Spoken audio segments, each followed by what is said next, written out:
Hello grey മീഡിയസിലേക്ക് സ്വാഗതം. Top 10 OTT plus satellite ഡീലാണ് നമുക്ക് ഇന്ന് നോക്കാനുള്ളത്. ഇന്ന് റിപ്പോർട്ടർ ചാനലിൽ അല്ലെങ്കിൽ റിപ്പോർട്ടർ പറഞ്ഞിരിക്കുന്ന ആ ഒരു കഥ വേറെയൊന്നുമല്ല, കൊത്തരാജുവിന് മുന്നിൽ ഖുറേഷിയും മുട്ടുമടക്കി എന്നുള്ള കാര്യം. അതിലെ സത്യാവസ്ഥ അന്വേഷിച്ച് നമുക്കൊന്ന് പോകാം.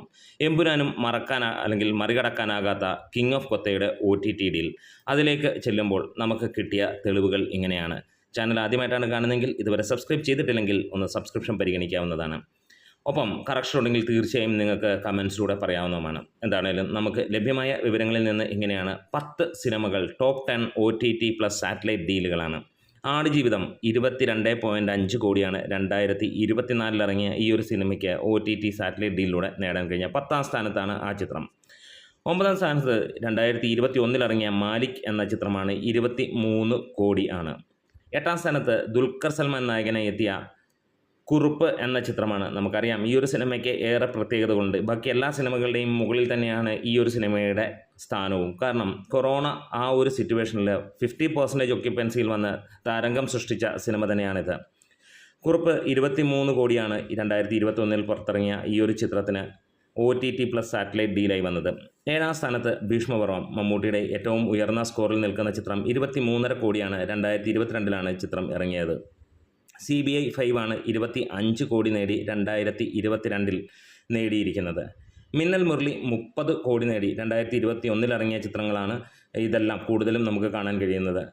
കേശു ഈ വീടിൻ്റെ നാഥൻ എന്ന ചിത്രം 2021 ഇറങ്ങിയത് 30 കോടിയാണ് അതിന് ഡീല് നടന്നിരുന്നത്. ആവേശം 32 കോടിയാണ് നടന്നിരുന്നത്. എമ്പുരാൻ്റെ കണക്കുകൾ പുറത്തു വരുമ്പോൾ 35 കോടിക്കാണ് സിനിമ OTT സാറ്റലൈറ്റ് ഡീലായിട്ട് പോകുന്നത്. അത് 2025 2ാം സ്ഥാനത്താണ് സിനിമ നിൽക്കുന്നത്. കിങ് ഓഫ് കൊത്ത 40 കോടിയാണ് 2023 ഇറങ്ങിയ ചിത്രത്തിന് OTT സാറ്റലൈറ്റ് ആയിട്ട് നേടിയിരിക്കുന്നത്. എന്താണെങ്കിലും കൊത്തരാജുവിന് മുന്നിൽ ഖുറേഷിയും മടങ്ങി അല്ലെങ്കിൽ മുട്ടുമടക്കി എന്നുള്ള ആ ഒരു കാര്യം ഇതോടെ കാണുകയാണ്. എന്താണേലും ഇവിടെ ദുൽഖറിൻ്റെ ഒരു സിനിമ 40 കോടി ബഡ്ജറ്റിൽ വന്ന് 40 കോടി മാത്രം കളക്ട് ചെയ്ത ആ ഒരു ചിത്രം തിയേറ്ററിൽ വിജയമായില്ലെങ്കിൽ പോലും ബിസിനസ് അടക്കം അപ്പോൾ ആ സിനിമ നേടിയിരിക്കുന്നത് ഏത് റേഞ്ച് എന്ന് മനസ്സിലാക്കാം. വമ്പൻ ബഡ്ജറ്റിൽ വന്ന മോഹൻലാലിൻ്റെ എമ്പുരാൻ, അതായത് 180 കോടിക്ക് മുകളിൽ എന്ന് ഗോകുലം ഗോപാലൻ പറയുകയും അതിന് മുന്നോടി 250 കോടി എന്നൊക്കെ പറഞ്ഞ് സോഷ്യൽ മീഡിയ തരംഗമാക്കുകയും ചെയ്ത ചിത്രത്തിന് നേടാൻ കഴിഞ്ഞിരിക്കുന്നത് 35 കോടിയോളമാണ്. ഇന്ന് പോസ്റ്റർ വരികയുണ്ടായ ഈ സിനിമയ്ക്ക് 325 കോടിയാണ് ഒഫീഷ്യലായിട്ടുള്ള ടോട്ടൽ കളക്ഷൻ 30 ദിവസത്തെ എന്നുള്ളത്. എന്താണെങ്കിലും നിങ്ങളിലേക്ക് വിട്ടുതരുന്നു ആ കമൻറ്റും അതേപോലെ പോസ്റ്ററും. അപ്പോൾ ഈ കൊത്തരാജുവിൻ്റെയും ഖുറേഷിയുടെയും ഒക്കെ കഥ, അപ്പോൾ നിങ്ങൾക്ക് കമൻസിലൂടെ ഒന്ന് പറയാം എങ്ങനെയാണ് കാര്യങ്ങൾ എന്നുള്ളത്. ഇത് നമുക്ക് കിട്ടിയ റിപ്പോർട്ടുകളാണ്. നിങ്ങൾക്ക് ലഭ്യമായ വിവരങ്ങളും നിങ്ങളുടെ അനുഭവങ്ങളും വെച്ചിട്ട് നിങ്ങൾക്ക് കൂടുതൽ കാര്യങ്ങളുമായി വിശകലനം ചെയ്യാം. ഒരു ചർച്ചയായി എടുക്കുക. സ്നേഹത്തോടെ സൗഹൃദത്തോടെ ഗ്രേ മീഡിയാസ്.